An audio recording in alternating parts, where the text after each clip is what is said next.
किसी ने बड़े कमाल की बात कही है कि यूं तो रक्तदान और कन्यादान महान दान है, लेकिन आज के जमाने में वक्त दान भी अपने आप में बहुत बड़ा दान है। नमस्ते दोस्तों, मैं हूं आरजे कार्तिक। माय एफएम से 4 दोस्तों की कहानी है, नवीन, संतोष, मनीष और प्रवीण। 12th की पढ़ाई पूरी करने के बाद पुराने जमाने की कहानी अपनी अपनी साइकिल से रवाना हुए और उस शहर का जो बढ़िया वाला होटल था वहां चाय नाश्ता करने के लिए पहुंच गए। चारों ने मुश्किल से मिलकर 100 रुपए इकट्ठा किए थे। वहां पर जाकर के बढ़िया सी उन्होंने छोटी सी पार्टी कर ली। पार्टी खत्म होने को आई थी, वो पैसे लेने के लिए बिल लेकर के वेटर आया। तभी चारों के बीच में एक डिस्कशन शुरू हुआ कि आज से 40 साल के बाद में हम चारों फिर से मिलेंगे। तब तक नहीं मिलेंगे, 40 साल के बाद में मिलेंगे और इसी होटल में मिलेंगे और पार्टी करेंगे, और उस दिन जो सबसे आखिरी में आएगा उसको बिल के पैसे देने। चारों ने कहा वो बहुत बढ़िया, बहुत बढ़िया। वो बच्चों वाली शर्त लगती, वो लग गई। तो 40 साल के बाद मिलने का डिसाइड हुआ। वो जो वेटर था वो सारी बात सुन रहा था। उसने कहा ठीक है, अगर आप 40 साल बाद आते हैं और मैं यहीं रहा तो मैं भी आपकी वो 40 साल बाद वाली पार्टी देखना चाहूंगा। 40 साल कब बीत गए मालूम नहीं चला। पूरे शहर का नक्शा बदल गया, मल्टी स्टोरी बिल्डिंग बन गई, फ्लाईओवर बन गए, सब कुछ चेंज हो गया। और चारों दोस्त जो थे उनकी जिंदगी तो कंप्लीटली अलग अलग हो चुकी थी। कोई इंजीनियरिंग के लिए दूसरे शहर में चला गया था, कोई सरकारी कॉलेज में दाखिला ले रहा था, कोई अपना बिजनेस शुरू कर चुका था। सब ने अपनी अपनी जो है जिंदगी जीना शुरू कर दिया था और जिंदगी में बहुत आगे बढ़ चुके थे। 40 साल बीतने के बाद में सबको तारीख याद थी, 1 जनवरी को मिलना था। शाम के लगभग 6 बजे होंगे। वो जो होटल थी वो 5 स्टार होटल बन चुकी थी। वो जो वेटर था उसका मालिक बन चुका था भोला। एक लग्जरी कार आकर के रुकती है और उसमें से मनीष निकलता है और जाकर के सीधा होटल में देखता है तो वो जो सेठ बन चुका था भोला, वो पहचान जाता, कहता है अरे आप आ गए, क्या बात है, आपके लिए प्रवीण सर ने टेबल बुक करवा दिया, आप बैठिए। और आपने मुझे पहचाना कि नहीं, मैं वही वेटर हूं जो उस दिन था। बोला अरे क्या बात है, आप तो मालिक बन गए।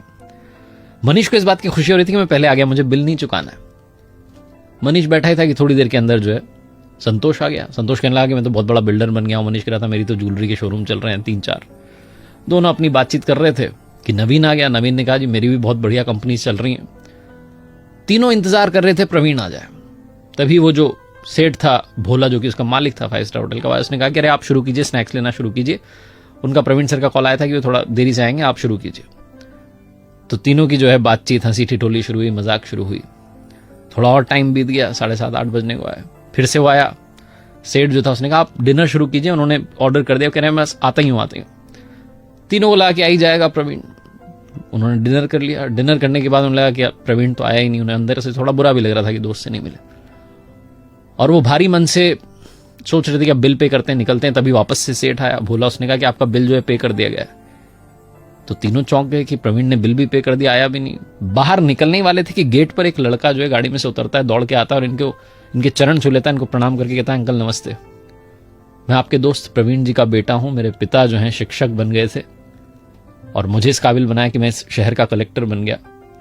लेकिन पिताजी 1 महीने पहले ये दुनिया छोड़कर चले गए। उन्हें बीमारी हो गई थी, बीमारी ने घेर लिया था। लेकिन उन्हें शर्त याद थी, 1 जनवरी की तारीख याद थी, इसलिए उन्होंने कहा था कि तुम सारे अरेंजमेंट कर देना, बस उन्हें बताना मत।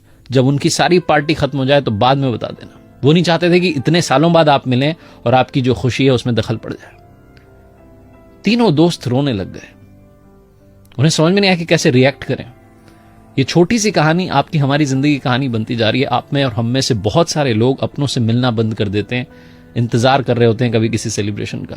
यूं ही अपनों से मिलना शुरू कर दीजिए, क्योंकि क्या पता कब कौन हमें छोड़ करके चला जाए। आदमी वाकई जो है पानी का बुलबुला है। छोटी सी कहानी जिसका सार ये समझाता है कि वक्त बिताइए अपनों के साथ में। ये जो वक्त दान है ये आज के जमाने का बहुत बड़ा दान है। माय एफएम पर आरजे कार्तिक आपसे एक ही बात कहता है, चलो अच्छा सुनते हैं, अच्छा सुनाने का प्रयास हम करते रहेंगे। और आखिरी में ऊपर वाले के आशीर्वाद, अपनी मेहनत और अपनों के प्यार के साथ कर दिखाओ कुछ ऐसा कि दुनिया करना चाहे आपके जैसा।